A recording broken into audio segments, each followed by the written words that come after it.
Ito pala yung video na nag-viral at umabot na ng mahigit 23 million views na inupload ni Gina Lynn Sevilla.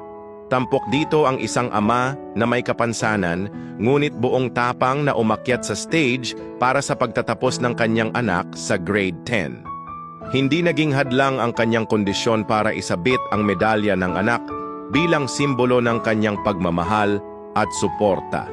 Panoorin natin ang nakakaantig na tagpong ito.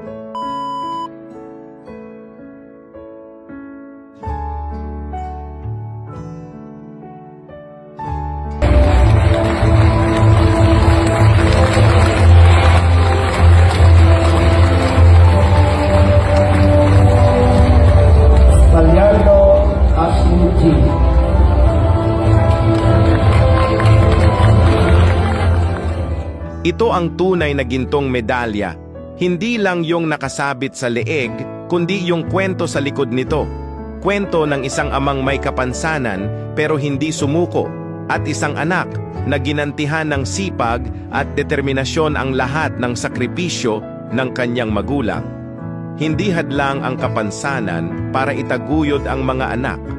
Diskarte sa buhay, tiyaga at pagmamahal ang puhunan. At sa panig ng anak, hindi rin hadlang ang kahirapan para mangarap at magsikap. Nakaka-proud ang batang ito dahil pinatunayan niyang kapag pinagbutihan mo ang pag-aaral, ikaw naman ang magiging pag-asa ng pamilya mo. Kaya sa lahat ng kabataang nanonood, huwag ninyong sayangin ang bawat araw na binibigyan kayo ng pagkakataong makapag-aral, dahil ang tunay na tagumpay ay yung sabay kayong aakyat ng magulang mo sa entablado at sabay din kayong tataas sa buhay. Proud po ako sa inyo, tatay. Naway maging inspirasyon ka sa iba.